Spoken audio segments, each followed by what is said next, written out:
중심 채널.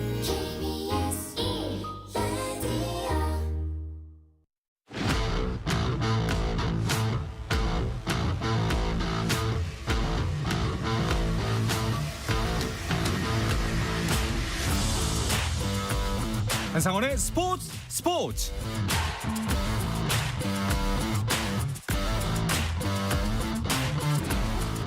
스포츠가 있는 저녁 어떠신가요? 아나운서 한상원입니다. 오늘 하루 이슈들을 살펴보는 스포츠 타임라인으로 출발합니다.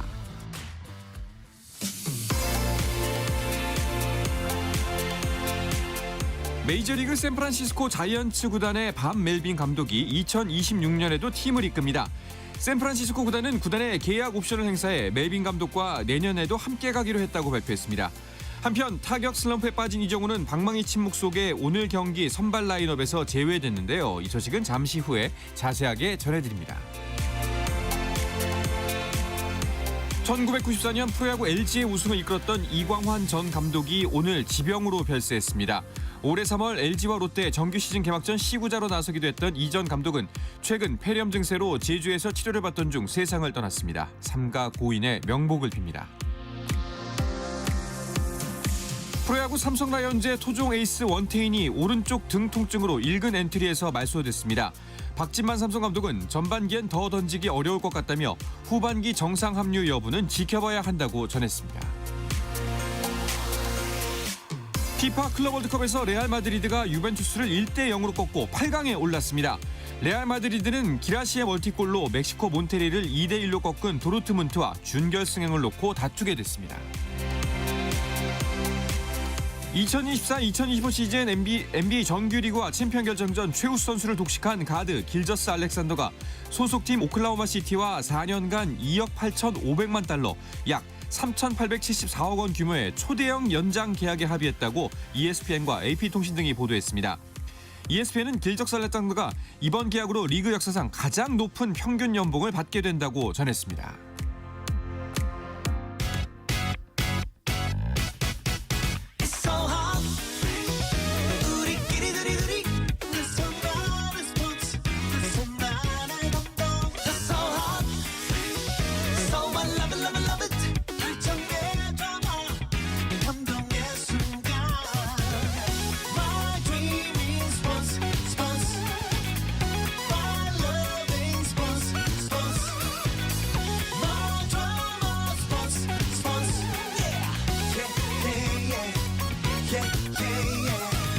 스포츠. No problem. 다양한 스포츠 이야기를 나누는 정 PD와 김 기자 시간입니다. KBS 정현호 스포츠 PD, 매일경제 김지한 기자와 함께합니다. 두 분 어서 오십시오. 안녕하십니까. 자, 프로야구가 어느새 전반기를 마무리하는 시점이 다가오고 있습니다. 네. 올스타 휴식기 전에 최대한 순위를 끌어올리는 데 집중할 것으로 보이는데요. 먼저 순위표를 짚고서 프로야구 이야기 나눠보도록 하죠. 네, 최근에 이제 저희가 순위표를 짚어드릴 때마다 항상 이 3강 체제에 네. 대한 얘기를 많이 했었는데 드디어 기아가 4강 체제까지 좀 진입을 하는 모습이 좀 있습니다. 이제 네. 롯데를 반경기 차까지 추격을 하고 있거든요. 물론 이제 오늘 경기에서 SSG 상대로 많이 끌려가고 있기 때문에 이 체제가 바로 순위가 바뀌기는 쉽지 않아 보입니다만 아무튼 이제 1위 하나, 2위 롯데, 2위 LG, 3위 롯데 그리고 이제 여기 더해서 4위 기아가 롯데를 반경기 차까지 추격을 하면서 4강에 가까운 구도가 형성이 되고 있고요. 5위 SSG부터 8위 NC까지는 여전히 중위권을 굉장히 엎치락뒤치락하는 형세가 이어지고 있어요. 그래서 네. SSG, KT, 삼성 그리고 NC까지도 가을 야구가 좀 가시권에 있다 이렇게 볼 수 있을 것 같고요. 두산과 키움의 순서로 여전히 하위권에 형성되어 있습니다. 그렇습니다. 보면은 이제 1, 2, 3, 4가 한 묶음, 네. 5, 6, 7, 8이 한 묶음 이런 맞습니다. 느낌입니다. 네. 그렇기 때문에 오늘 경기 결과에 따라서 순위표가 또 어떻게 바뀔지가 궁금한데요. 자, 현재 경기 상황을 김지한 기자가 정리해 주시죠. 네, 먼저 이 부산 사직구장에서 열리고 있는 LG와 롯데의 경기부터 살펴드리겠습니다. 현재 상위권에 있는 팀들의 또 맞대결이기 때문에 이 경기 결과 상당히 이제 주목받고 있는데요. 현재 7회 초가 진행 중인 가운데서 홈팀 롯데가 5대 0으로 현재 리드를 잡아가고 있습니다. 네.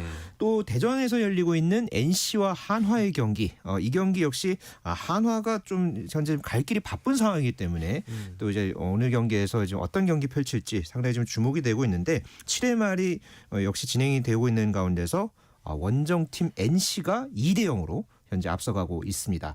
광주에서 열리고 있는 SSG와 기아의 경기, 이 경기는 좀 점수가 많이 났는데요. 네. 6회 말이 진행 중인 가운데서 원정팀 SSG가 8대 3으로 현재 앞서가고 있습니다.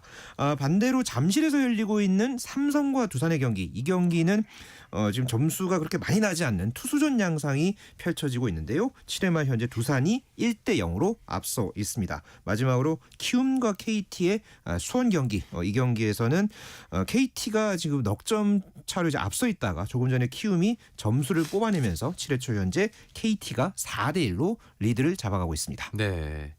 자, 말씀하셨던 것처럼 주중 3연전 중에서 상위권 판도를 뒤흔들 수 있는 LG와 롯데의 대결, 2위와 3위의 대결이 가장 관심을 모았는데 네. 어제는 일단 승부 LG가 가져갔습니다. 맞습니다. 그런데 이제 오늘 같은 경우는 어떻게 이 선수가 대체 외국인으로 올 수 있었을까 싶을 정도로 이 간보아 선수가 정말 훌륭한 피칭을 또 보여주고 있습니다. 6과 3분의 2이닝 동안 피안타 6개, 삼진 6개 곁들이면서 한 점도 내주지 않을 정도로 네. 굉장히 훌륭한 피칭을 또 선보이고 있거든요. 오늘 같은 경우는 이 페스티벌의 최고 구속이 시속 159km까지 나올 정도로 좌완 투수가 크지 않은 신장임에도 불구하고 159에 160에 육박하는 페스티벌을 뿌려대고 있다는 점이 LG의 질변의 어떤 좌타자들 입장에서 굉장히 골칫거리일 것 같고, 여기에 더해서 오늘 경기 앞두고 이 LG의 외국인 타자인 오스틴 선수가 또 이제 경미한 부상 증세가 있어서 엔트리에서 또 제외가 됐단 네. 말이죠. LG 입장에서는 홍창기 선수도 지금 라인업에서 빠져 있는 상황에서 오스틴 선수마저 이제 부상으로 좀 이탈을 했기 때문에 타선에서의 좀 공백을 메우는 점이 중요할 것 같고, 앞서 저희가 잠깐 언급해드린 것처럼 이 LG의 두 번째 우승을 이끌었던 이광환 감독이 오늘 결세를 하셨죠. 우리나라의 어떤 그 선진 야구 분업화 시스템을 또 가져온 선구자이기도 했고, 은퇴 이후에는 또 이제 제주도로 내려가서 야구 박물관 건립 등 굉장히 좀 사회 공헌적인 야구를 알리는 데 노력을 하셨던 분이기 때문에 야구계 원로의 별세라는 점에서는 우리 경기를 앞두고 각 구장에서 또 추모로 경기를 시작을 하는 등의 풍경도 있었습니다. 네, 다시 한번 3가 고인의 명복을 빌도록 하겠습니다. 예. 자, 그리고 4위와 5위의 대결도 굉장히 주목을 모았습니다. 네. 왜냐하면 기아가 롯데와의 격차를 좁힌 후에 또 이제 이 기아가 주말에 롯데를 만나거든요. 그렇죠. 네. 기아가 어제 경기에서는 이제 한 점 차 승리를 거뒀고 오늘 경기에서는 SSG가 초반부터 타선이 폭발하면서 이제 기아의 이제 선발로 올라왔던 이 이도현 선수를 네네. 3회 만에 이제 내리는 또 이제 그런 타선이 이제 폭발한 그런 모습을 보여줬는데 네.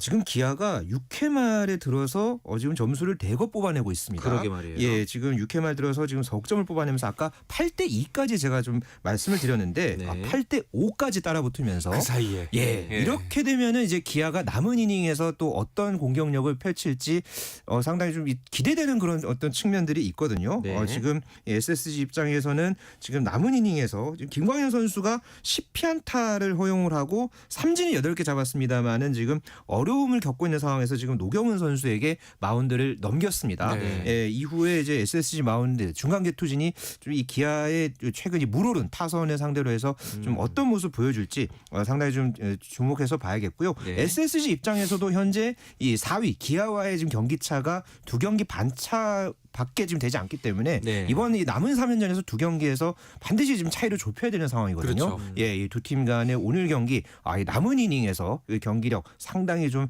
주목할 요소들이 있어 보입니다. 네. 자, 그리고 선두를 달리고 있는 한화도 안심할 수 있는 상황은 아닙니다. 한 경기 차, 2경기 차로 LG와 롯데가 쫓고 있어요. 맞습니다. 오늘 또 이제 문동주 선수가 선발 등판을 했었는데 굉장히 좋은 피칭을 보여줬죠. 6과 3분의 1이닝 동안 삼진 7개를 곁들이면서 피안타를 탄 2개밖에 내주지 않으면서 1실점으로 굉장히 좋은 피칭을 보여줬어요. 그런데 이제 문제는 한화의 타선이 침묵했다는 점이 있을 것 같아요.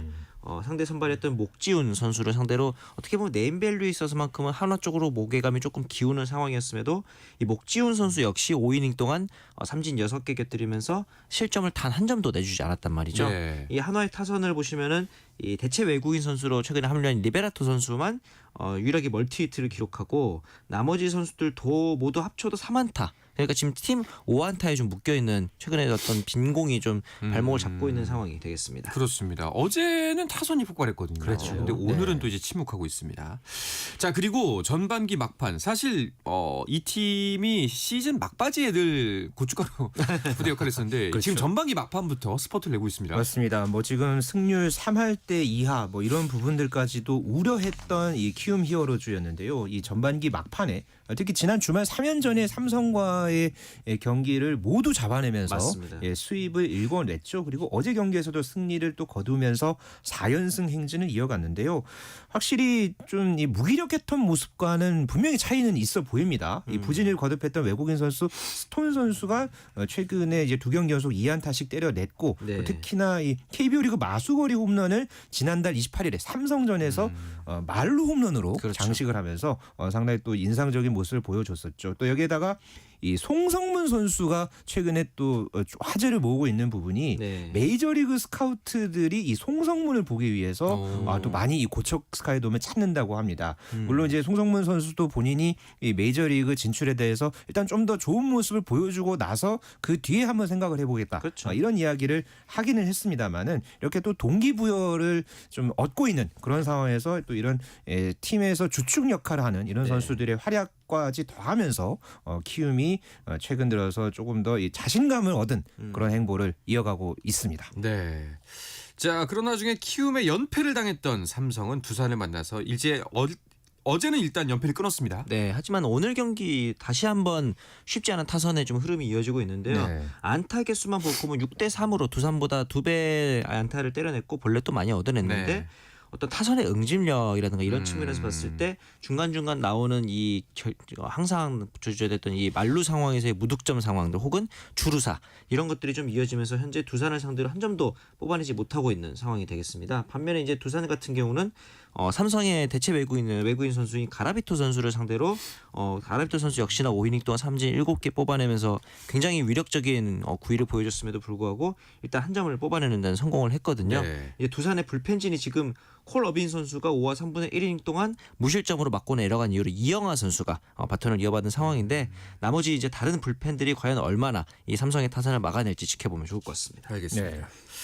자, 이어서 메이저리그 이야기도 해볼까 합니다. 예. 오늘은 이정우 선수가 안타를 쳤는지 궁금한데요. 근데 아까 단신에서 아예 출전조차 못한 것 같습니다. 맞습니다. 이정우 선수의 뭐 안타 소식, 뭐 그런 뭐 홈런은커녕 지금 안타 소식이 좀 없는 부분이 상당히 좀 안타까운 그런 부분이 있는데요. 네. 6월 한 달 동안의 이정우 선수의 타율이 1할 4푼 3리, 아하. 84타수 12안타 아주 부진한 그런 경기를 이어왔습니다. 결국은 오늘 이 애리조나와의 경기에는 선발에서 제외가 됐고요. 네. 지난달 9일 애틀랜타와의 경기 이후에 거의 한 달 가까이 만에 또 선발에서 제외된 그런 경기를 하루를 보냈습니다. 네. 그렇습니다.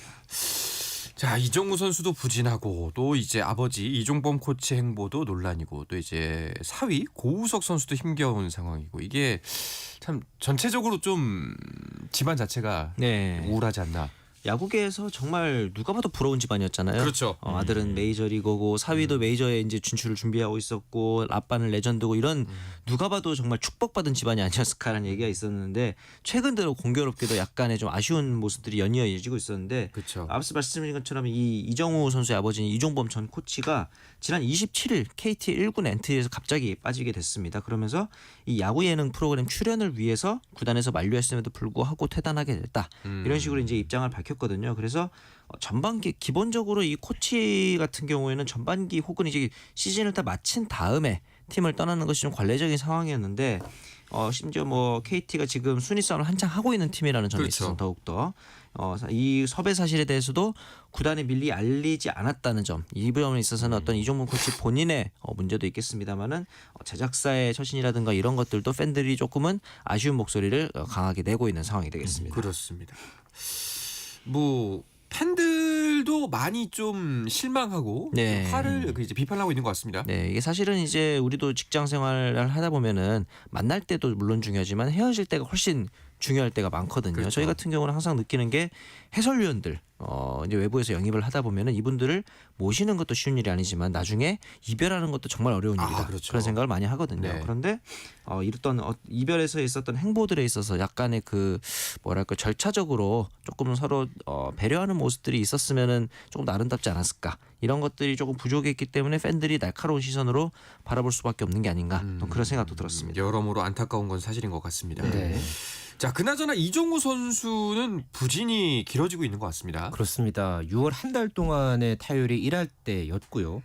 특히나 이정우 선수가 초반에 장타를 날리면서 좀 이 메이저리그 이제 무대에서 어느 정도 공격적인 부분에서 이제 공략을 하는 그런 네. 모습들이 상당히 좀 인상적인 부분들이 있었는데 최근 들어서는 이 약점을 간파당했다라는 분석이 있습니다. 원래 이정우 선수가 바깥쪽 낮은 공에 제대로 대처하지 좀 못해왔다. 그렇죠. 예, 그런 부분이 최근 들어서 특히나 더욱더 두드러지는 그런 양상을 보여왔는데요. 결국은 뭐 이런 약점을 간파당했다, 뭐 부진이 이어지고 있다 이런 부분들을 잘 이겨내려면 기존에 뭐 저희가 이 시간을 통해서 김하성 선수 이야기할 때도 그랬고 또 네. 다른 선수들 이야기를 할 때도 그랬고요. 야구는 장기전입니다. 그리고 이 장기전에서 본인이 이런 약점, 어려움을 이겨내야지만이 네. 예, 그 다음을 이제 도모할 수 있는 그런 이제 상황이 될 거거든요. 다양한 노력을 해가면서 대처법을 완전하게 찾기까지는 차분하게 현재의 상황을 잘 견디면서 이겨내는 것이 현재 이정우 선수에게 아주 필요한 자세가 아닌가 싶습니다. 그렇습니다. 자, 그럼 이쯤에서 메이저리그 서부지구 순위를 한번 짚어보고 넘어가도록 하죠. 다저스가 거의 압도적인 선두를 달리고 있고 원래 같은 경우는 이제 그 리그에서 1, 2, 3위가 모두 전체 리그 1, 2, 3위가 다저스 그리고 샌디에고, 샌프란시스코로 이어지고 있는 상황이었는데 최근 들어서는 다저스와 나머지 두 구단의 격차가 좀 많이 나고 있는 상황이죠. 그렇죠. 그러면서 이제 다저스가 압도적인 이제 1위를 달리고 있는 상황에서 2위가 샌디에고 8게임 차가 납니다. 그리고 샌프란시스코 한 경기 차 더해서 8경기, 9경기 차로 다저스와 이 두 구단 사이에 좀 경기 차가 나고 있는 상황이고 오히려 이 4위인 애리조나와 샌프란시스코가 한 경기 반 차밖에 나지 않는 그런 상황이 되고 있는 서부지구가 되겠습니다. 그렇습니다. 진짜 대단한 다저스인데 네. 이런 팀에서 김혜성 선수가 그래도 제 몫을 하고 있다는 게 정말 대단한 것 같습니다. 그것도 플래톤 시스템이 가동되고 있는 상황에서 김혜성 선수가 출전 기회를 얻을 때마다 무언가 보여주고 있다는 것 이런 부분만으로도 박수를 보내고 싶고요. 네. 오늘 이 시카고 화이트삭스와의 경기에서도 김혜성 선수 선발 출장을 했습니다. 물론 안타는 없었습니다만은 수비에서 또 유격수로 출전을 하면서 네. 두 차례 땅볼 타구를 모두 아웃 처리하면서 인상적인 모습을 보여줬고요. 지금 현재 이 김혜성 선수의 여러 가지 스탯 중에서 네. 대체 선수 대비 승리 기여도라는 네. 이 지표가 있거든요. 여기서 지금 1.4까지 쌓아 올리면서 현재 이제 안정적인 수비, 주루 플레이 뭐 이런 부분에서 아주 좋은 그런 기록을 보여주고 있습니다. 그러면서 이 과연 이 로버츠 감독이 김혜성을 언제까지 이렇게 플래톤 시스템에 가둬놓을 것인가? 이게 지금 미국 현지에서도 상당히 좀 주목을 하고 있는 포인트인데요. 여기에 대해서 이제 로버츠 다저스 감독이 어제 김혜성을 앞으로 2루수로 더 자주 기용하겠다 이런 의사를 밝혔습니다. 앞으로 조금 더 김혜성 선수가 선발 출전하는 그런 모습을 좀 보여줄 수 있는 그런 부분을 시사하는 그런 로버츠 감독의 발언이었다는 점에서 상당히 좀 인상적이었던 그런 부분이었습니다. 네. 자, 그리고 오타니와 에런 저지 홈런왕 경쟁도 재밌게 펼쳐지고 있다면서요. 네, 오타니 선수가 이제 오늘 경기를 통해서 30홈런에 진입을 했고요. 그리고 에런 저지 같은 경우는 지난 30일 경기에서 멀티 홈런을 터뜨리면서 30호를 돌파를 했습니다. 그런데 한 가지 더 놀라운 사실은 이 두 선수가 지금 양대리그 홈런왕이 아닙니다. 진짜 홈런왕 따로 있는 네. 것이 바로 이 칼 롤리 선수가 될 텐데 이 롤리 같은 경우는 현재 지금 33개의 홈런을 기록을 하고 있다 보니까 양대리그 통합 홈런 1위에 올라 있는 상황이거든요. 만약에 현재 페이스를 롤리 선수가 그대로 유지한다면은 63개 이상의 홈런도 가능하다라는 이야기가 나올 정도로 페이스가 굉장히 빠릅니다. 이미 역대 메이저리그 전반기 포수 최다 홈런 기록을 갈아치웠어요. 종전 기록이었던 1970년도 자니 벤치의 기록을 갈아채웠고 이 부분에 대해서는 이제 스위치히터거든요, 롤리 선수가. 그래서 네. 스위치히터 최다 홈런인 미키 멘틀의 54개까지도 넘보고 있을 정도로 롤리의 이 홈런 페이스가 어떻게 보면은 오타니 저지 버금갈 정도로 압도적인 페이스가 또 되겠습니다. 그렇습니다. 근데 이런 오타니가 그 올스타전 홈런 더비에는 또 나서지 않을 거다라는 소식이 있던데요. 네, 사실 오타니 선수가 최근 그러니까 만약에 이번 시즌까지 이 올스타전 홈런 더비 안 나오면 4년 연속 홈런 더비 안 나오는 상황이 되거든요. 그렇죠. 아무래도 최근에 이제 투수로서 또 역할을 하기 시작을 했잖아요. 이 투타 겸업을 다시 본격적으로 도전하는 그런 상황에서 좀 본인이 뭔가 이제 무리가 가는 투수로서 무리가 가는 활동을 하지 않겠다. 그런 의미에서 홈런 더비에 참가하지 않겠다. 본인이 또 그런 고사의 입장을 밝히기도 했고요. 아무래도 이 투타 겸업으로서 좀 뭔가 더 성공하는 모습을 보여주기 위해서 오타니 선수가 이런 선택을 한 것으로 보여집니다. 네. 자, 메이저리그 마지막으로 김하성 선수 소식 여쭤보면서 네. 좀 정리를 할게요. 7월이 됐는데 왜 아직까지 복귀를 안 하는 걸까요? 복귀할 것 같습니다. 아, 그래요? 네, 이제 3일 내일이죠. 마지막 재활 경기를 가진 이후에 메이저리그 팀에 합류할 것이다라는 이제 현재 보도 나오고 있거든요. 복귀 시점이 아직 명확하게 나온 건 아닙니다만 5일 혹은 6일 그러니까 돌아오는 주말을 지나고 나면은 김하성 선수를 메이저리그에서 볼 수 있지 않을까라는 생각이 또 들고요. 템파베이가 최근에 이 내야수 포지션에서 공격력이 그렇게 유격수 포지션에서 특히 좋지 않은 모습이 있기 때문에 김하성 선수를 팀 내 최고 연봉을 주고 영입했던 어떤 공격에서에 대한 기대치도 템파베이가 좀 기대할 수 있는 부분이 되겠습니다. 그렇습니다. 자, 이어서 한 주간 스포츠 이슈들을 좀 더 짚어보도록 하겠습니다. 그 전에 잠시 쉬었다가 돌아오겠습니다.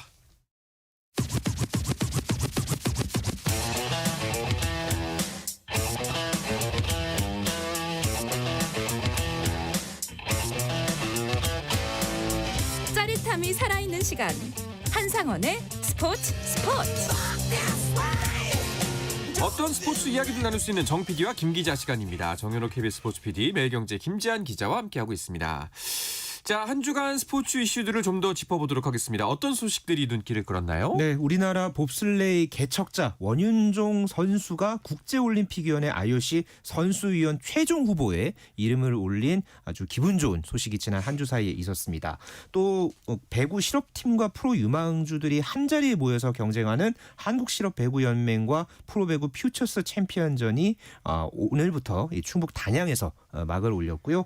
또 2024 시즌에 참 힘겨웠던 데뷔 시즌을 보냈던 LPGA의 임진희, 이소미 선수가 2인 1조 대회 다우 챔피언십에서 정상에 오르면서 활짝 웃었던 지난 또 한 주가 있었습니다. 또 테니스 메이저 대회인 윈블던 테니스 대회가 지난 주말에 개막을 하면서 열전에 돌입했습니다. 네, 제보 하나씩 살펴보면요.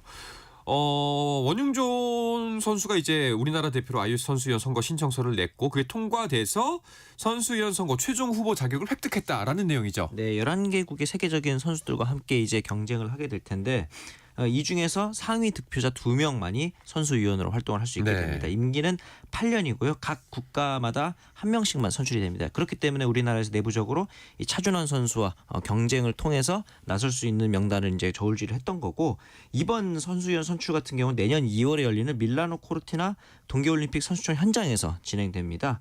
올림픽 선수촌이 개장하는 1월 30일부터 선거가 시작이 되고요. 올림픽 폐막 나흘 전인 2월 18일까지 투표를 하고 다음 날인 2월 19일에 투표 결과가 공개될 예정입니다. 네.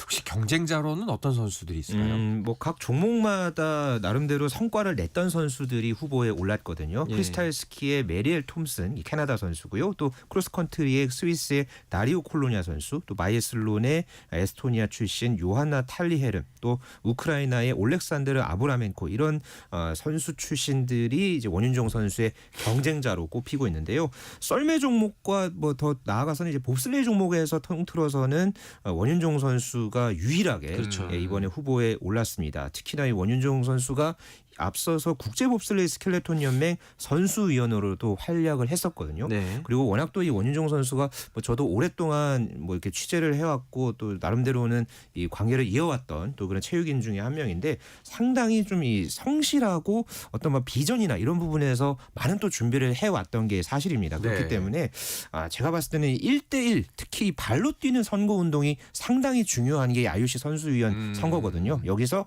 본인의 장점을 충분히 어필한다면은 당선 가능성 아주 충분하다고 저는 봅니다. 네. 뭐 아직 내년이라 네네. 내년 초긴 하지만 좀 섣부른 이야기는 한데 당선 가능성 진짜 충분할까요? 왜냐하면 이 썰매 종목에서는 말씀하신 대로 네. 약간 독보적으로 출전을 했다는 점도 있을 것 같고 이미 국제 봅슬레이 스켈레톤 연맹에서 선수위원으로 활동을 하고 있다는 점 그러다 보니까 실무 경험이 좀 풍부하다는 점 이런 부분에 있어서는 또 이제 원윤종 선수가 썰매 종목의 대표자로서 자리매김을 어필을 잘 한다면은 좋은 포지션을 가져가지 않을까라는 생각도 듭니다. 알겠습니다.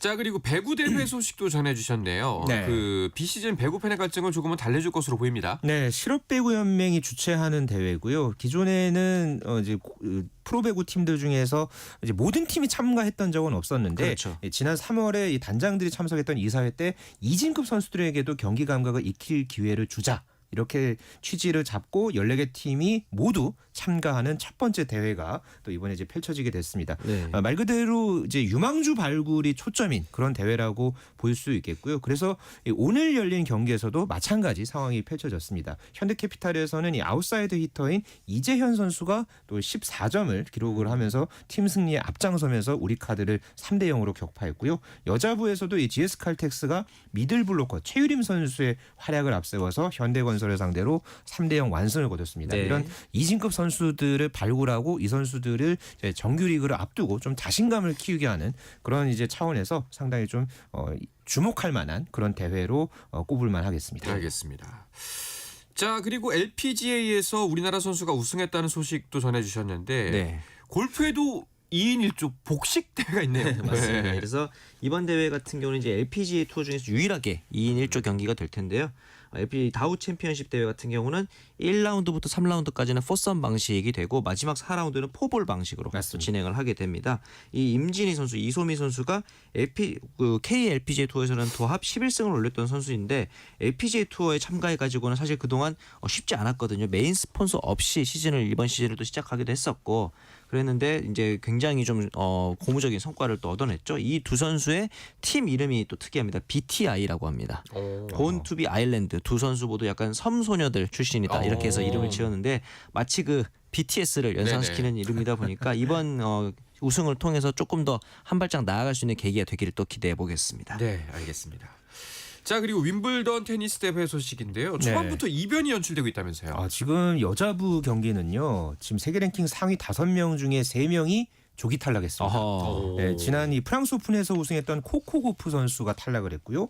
세계 3위인 미국의 제시카 페굴라 또 5위인 중국의 정친원 선수도 탈락을 했습니다. 또 남자부에서도 이 세계 3위 알렉산더 즈베레프가 또 탈락을 했고요. 그렇죠. 또 이 3연패를 노렸던 이 알카라스 선수도 1회전을 4시간 23분 고전 끝에 겨우 통과했습니다. 네. 또 노박 조코비치도 3세트 초반에 복통으로 또 메디컬 타임아웃을 요청하는 참 이 어려운 상황 끝에서 겨우 1회전을 통과했는데요. 그러게요. 참 이번 이 윈블던 대회는 지금 무더위와 지금 싸우면서 상당히 지금 이 날씨 외부적인 환경과 싸우면서 선수들이 아마 우승 경쟁을 펼칠 것으로 보여지고 있는데 네. 과연 여기서 이제 마지막에 웃을 간판 선수는 누가 될지 네. 한번 지켜봐야 하겠습니다. 아마도 이제 뭐 남자 같은 경우에 신네르 알카라스 조코비치 3파전이 될 것 같은데. 맞습니다. 자, 과연 또 이제 새로운 별이 계속해서 그 반짝반짝 빛나게 될지 계속 네. 지켜보면 좋을 것 같습니다. 네. 자, 오늘은 이야기를 끝으로 이번 주 정 PD와 김 기자 마치도록 하겠습니다. KBS 정현호 스포츠 PD, 매일경제의 김지한 기자와 함께했습니다. 두 분 오늘도 고맙습니다. 감사합니다. 자, 내일도 저녁 8시 30분에 뵙겠습니다. 한상원의 스포츠.